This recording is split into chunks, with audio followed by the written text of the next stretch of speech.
I'm on the moon. I'm on the moon. And the excitement, the wonder, the thrill, the adventure of it all. You're sitting in mission control. Fuel is dropping. 60 seconds. 30 seconds. A calm southern voice cuts through the static and tells the world to breathe again. Tranquility Base here. The Eagle has landed. More than half a century later, that same voice belongs to one of the last living men who walked on the moon. And at 89 years old, Charles Duke understands something most of us never will. History does not fade because it disappears. It fades because fewer people remain who were there to see it. This is not just the story of Apollo. It is the story of what happens when living memory begins to thin. When memory is still alive, there is a difference between reading about history and carrying it inside your bones. Charles Duke carries it. Before he ever stepped onto the lunar surface, he was already woven into humanity's most recognizable moment. On July 20th, 1969, as Neil Armstrong guided the lunar module Eagle toward the moon. 2, 1, 0. All engine running. Fuel reserves ticked down to dangerous levels. Inside mission control, tension pressed against every console. Duke, serving as Capcom, the only person authorized to speak directly to the astronauts, delivered the countdown updates that the entire world would later replay. But what most people do not realize is how close that landing came to abort. The 1202 and 1201 computer alarms flashed repeatedly during descent, signaling data overload in the guidance system. Engineers scrambled to determine whether the alarms indicated failure or manageable overflow. Every decision had to be made in seconds. Duke's job was not simply to relay information. It was to filter chaos into clarity. He had to sound steady even when the room behind him was anything but. When Armstrong finally transmitted, "The Eagle has landed," Tranquility Base here. The Eagle has landed. Duke responded with emotion barely contained, stumbling over his words in relief. You got a bunch of guys about to turn blue. We're breathing again. Thanks a lot. That human imperfection became part of the permanent record. It revealed something often forgotten about Apollo. Beneath the precision and engineering, it was still powered by people holding their breath. For Duke, that moment was not cinematic. It was physiological. He later admitted that he had been gripping his headset so tightly his knuckles turned white, aware that the margin for error had narrowed to less than a minute of fuel. Yet Duke's relationship with that moment is more complex than nostalgia. He was not just a voice behind a headset. 3 years later, during Apollo 16 in April 1972, he became the youngest human ever to walk on the moon. At 36 years old, he descended onto the Descartes Highlands, a rugged and scientifically significant region that previous missions had not explored in depth. Unlike the smoother Maria explored by earlier crews, the highlands were ancient, elevated, and geologically mysterious. Scientists believed they might hold clues about the moon's earliest crust formation, perhaps even evidence of ancient volcanic activity. Apollo 16 was not a routine extension of prior missions. Shortly after entering lunar orbit, a malfunction in the command module's engine control system threatened to abort the landing entirely. Hours passed as engineers debated whether the risk of engine failure during return was acceptable. Duke and Commander John Young waited, suspended between anticipation and cancellation. When clearance finally came, it carried the weight of calculated risk. On the surface, Duke conducted 3 moonwalks, traveling miles across the highlands in the lunar roving vehicle, collecting nearly 200 pounds of rock samples. He described the sensation of the lunar dust, fine as powdered graphite, clinging to his suit and equipment. He spoke of the silence, not as emptiness, but as something absolute. Even their movements were slow and deliberate, shaped by 1/6 gravity and the awareness that every step unfolded in an environment utterly indifferent to human life. What makes Duke's perspective so rare is not only that he walked there, but that he experienced Apollo from two vantage points. First as the calm intermediary guiding Armstrong's landing, and later as the astronaut stepping into the silence himself. Few people in history have seen the moon both as a distant objective and as solid ground beneath their boots, and that dual perspective carries weight today, because memory anchored in lived experience resists distortion in ways that written accounts sometimes cannot. Duke does not remember Apollo as myth. He remembers it as tension, as uncertainty, as calculated courage.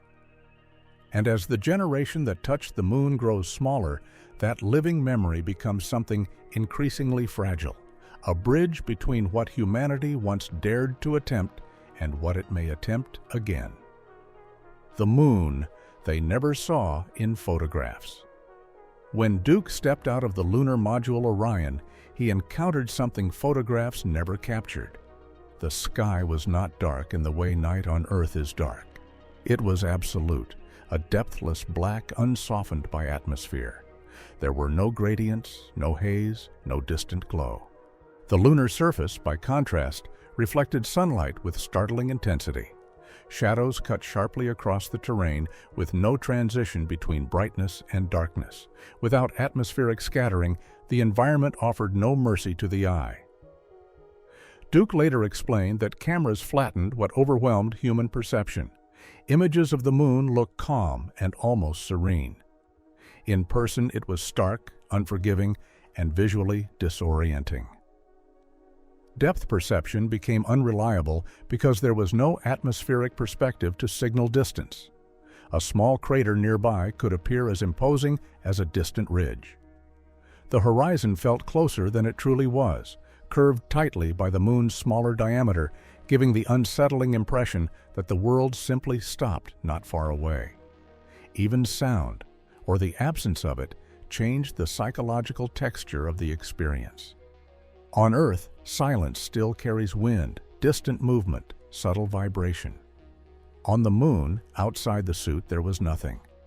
Inside the helmet, Duke heard only the rhythmic cycling of his life support system and the sound of his own breathing. The hiss of oxygen became a reminder that survival depended entirely on machinery no thicker than a few inches of layered material. There was no natural buffer between him and vacuum. Contrary to popular imagery, Duke could not see Earth hanging over the horizon from the Apollo 16 landing site. Earth was positioned overhead, outside the restricted field of view of his helmet. Looking directly upward meant staring into the interior structure of his suit rather than at the planet he had left behind. One of the most romanticized visuals of lunar exploration simply did not exist for him. Instead, Earth appeared only when he tilted his head at specific angles, a small blue and white sphere suspended against blackness, distant enough to look fragile rather than dominant. The physical experience was equally alien. Lunar gravity, 1/6 that of Earth, altered movement into controlled bounding steps. While the reduced gravity allowed impressive leaps, including a playful Lunar Olympics demonstration, it also introduced risk. The lunar regolith was fine and powdery, formed by billions of years of micrometeorite impacts. It clung electrostatically to boots and equipment, coating surfaces in gray dust that infiltrated joints and seals. During one jump, Duke fell backward, nearly impacting the life support system attached to his suit.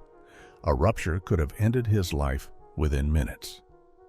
Exploration carried constant awareness that survival depended on engineering margins measured in layers of fabric and mechanical seals. Temperature extremes were relentless. In direct sunlight, surface temperatures soared above 120 degrees Celsius.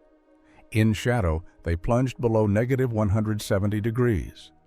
Although the spacesuit regulated internal conditions through circulating cooling water and reflective outer layers, the contrast reinforced the moon's indifference to human presence. Equipment left partially in shadow behaved unpredictably, and even small changes in position altered thermal exposure. This was not the cinematic backdrop popular culture later presented. It was a landscape of extremes where every movement required deliberation. Every task was slowed by gloves pressurized against vacuum, and every breath echoed in a helmet separated from death by design tolerances. And that difference between spectacle and reality would later matter more than anyone expected. The science history almost forgot. Apollo 11 secured the first footsteps, but Apollo 16 reshaped lunar understanding in quieter ways. By the time Charles Duke and Commander John Young descended into the Descartes Highlands in April 1972, the world had already grown accustomed to lunar landings. The shock of the first step had faded into expectation. Television networks no longer treated moonwalks as singular miracles. Yet in many respects, Apollo 16 was operating at the frontier of something more demanding than symbolism. It was no longer about proving that humans could reach the moon. It was about asking what the moon could reveal in return. Duke and Young spent nearly 3 days conducting surface operations, completing 3 moonwalks totaling over 20 hours.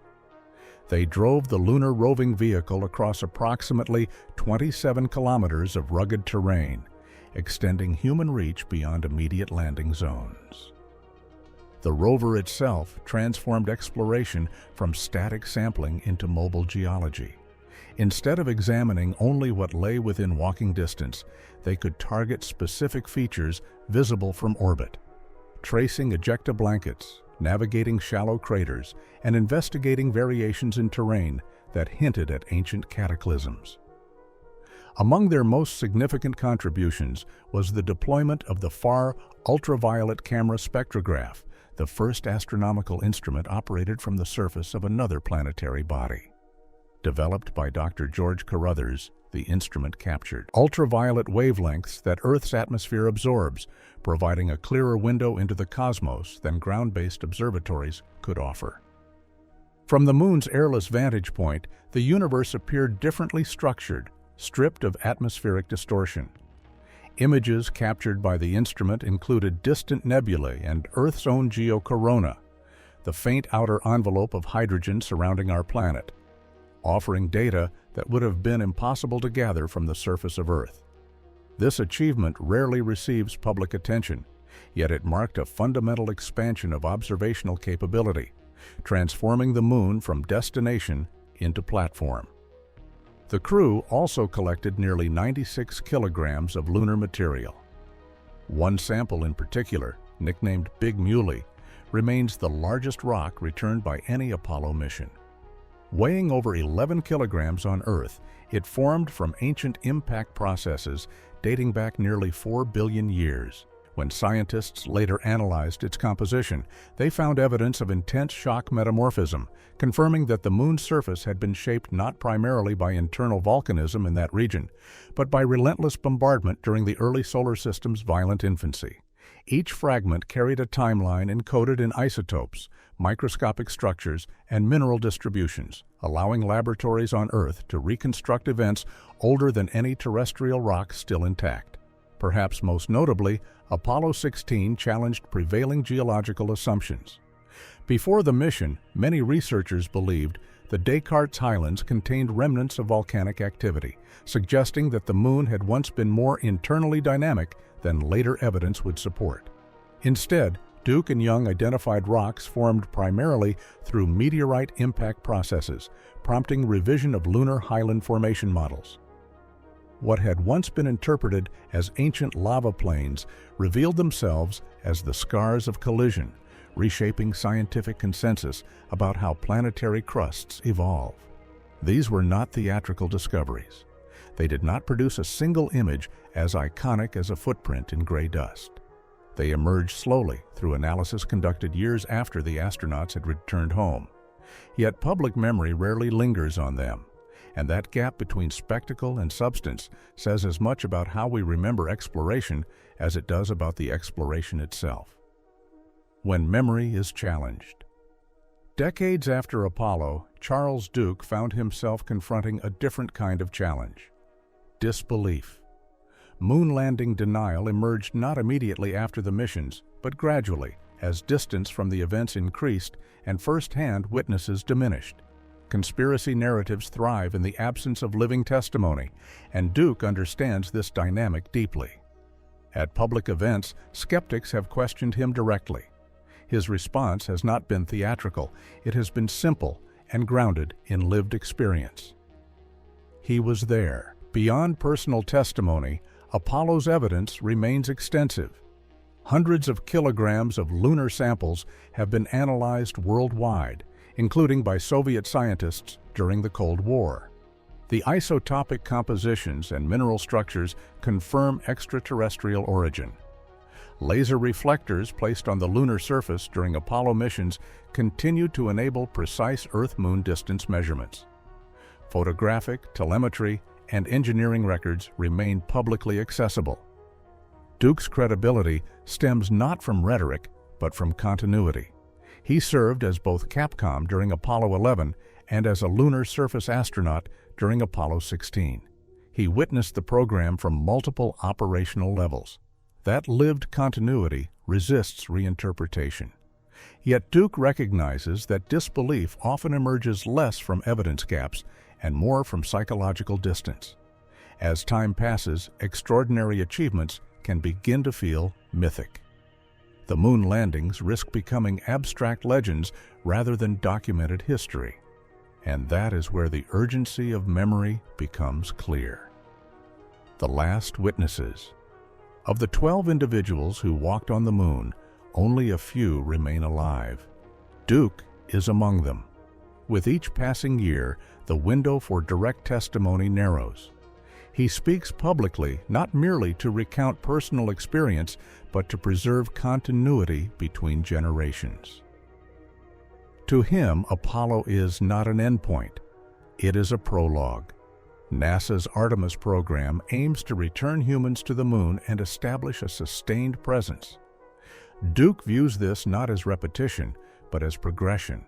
The moon provides a proving ground for technologies, life support systems, and operational frameworks necessary for eventual missions to Mars.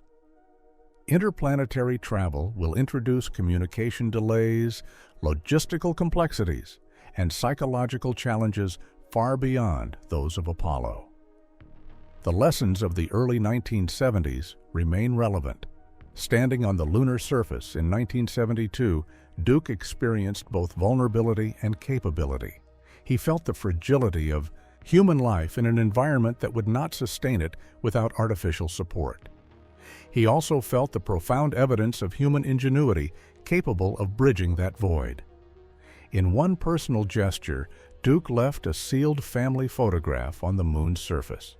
It remains there, a quiet marker of human presence beyond official documentation.